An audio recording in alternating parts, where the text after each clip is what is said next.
This patient was referred to me for endodontic retreatment of tooth number 13. According to the patient, the root canal and crown were done by her previous dentist approximately 4 years ago. A few days ago, he noticed a swelling above the tooth and went and saw her dentist and was referred to us. So take a look here.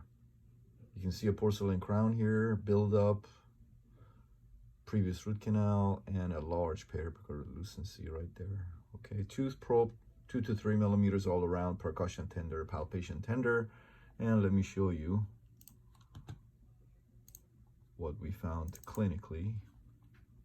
So that's tooth number 11, 12, that's tooth number 13. You can see a buccal swelling. And if you look closely here, you can see a sinus tract here as well. So a buccal swelling and sinus tract right there. All right. Okay, so we discussed options with the patient, and the patient decided that she wanted to try to save the tooth. So that's what we did today.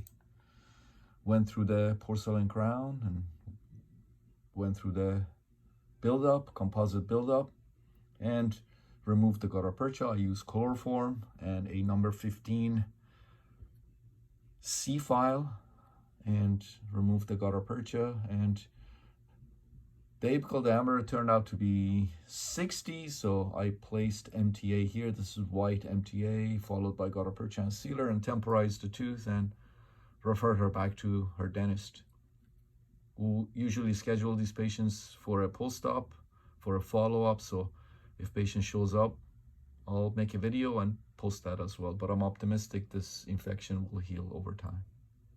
This patient came to see me 6 months ago for evaluation of tooth number 13. And here's the date, as you can see, 6 months ago when she came to see me for this tooth number 13. Today, this is today's date. According to the patient, when I first saw her 6 months ago, the root canal and the crown were done by her previous dentist 4 years prior. Patient said to me 6 months ago that she had noticed a toothache, and then she also noticed a pimple on her gum. She went and saw her dentist, and her dentist told her that the root canal had failed and referred her to me. So as you can see here, crown, previous root canal, and a large periapical lucency here. Clinically, let me show you the buccal sinus tract that was associated with the tooth, and here you can see it right here. All right. So we went ahead and discussed options with the patient. We talked about redoing the root canal, the prognosis for it, versus the alternative option would be extraction. The patient is young, so she said, no way I would extract this tooth. I want to redo the root canal. Let's go ahead and redo the root canal, see what happens. And that's what we did. We went ahead and redid the root canal for her in one appointment. So went through the crown, removed the gutta percha. I used chloroform, and take a look here.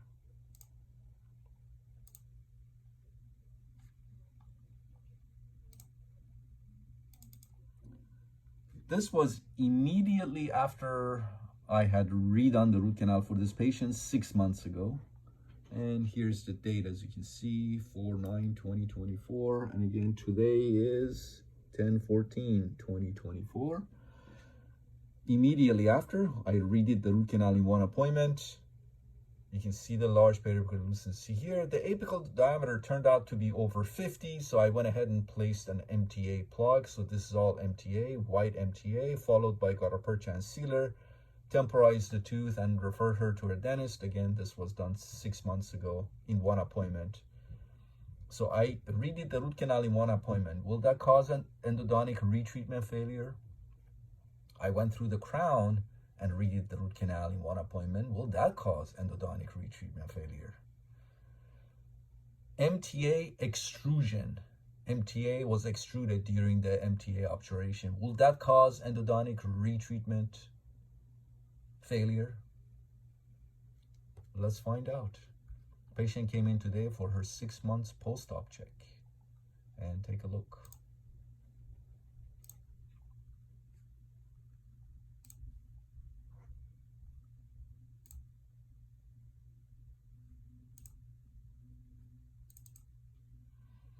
And here's the 6 months post-op check. And as you can see, today, 10/14/2024. 10/14/2024. So 6 months post-op of tooth number 13. Patient still has the same crown that I went through to redo the root canal. The endo axis was restored with composite. No symptoms whatsoever. As you can see, tooth is in full function. And look at the size of that periapical lucency. It's gotten so much smaller, as you can see here. So 6 months post-op of tooth number 13. And by the way, no sinus tract. I'm going to show you.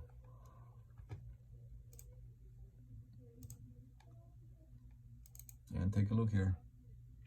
No sinus tract. Remember that sinus tract that was right around here?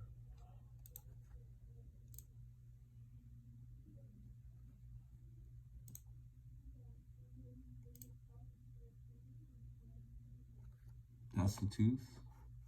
No sinus tract. Remember the sinus tract that was here? Healed completely. Patient was very happy. She said the sinus tract had gone away within a few days after we had redone the root canal. And I have a side-by-side now. This was before we did the root canal, redid the root canal, before we redid the root canal 6 months ago. And here's the date, as you can see. You can see the large periapical lucency, and this was today. And here's the date, as you can see, today, 10/14/2024. 10/14/2024. Look at the difference in size of that periapical lucency 6 months ago and today. 6 months ago, today. So I went through the crown and redid the root canal. Didn't cause endodontic failure. I redid the root canal in one appointment. That didn't cause endodontic retreatment failure either. MTA was extruded, of course unintentionally. MTA was extruded during endodontic retreatment. Again, that did not cause endodontic retreatment failure. So those are all fairy tales that we were taught in dental school that have no truth. There's no truth to them. 6 months post-op of tooth number 13. 6 months ago, before we redid the root canal, and today.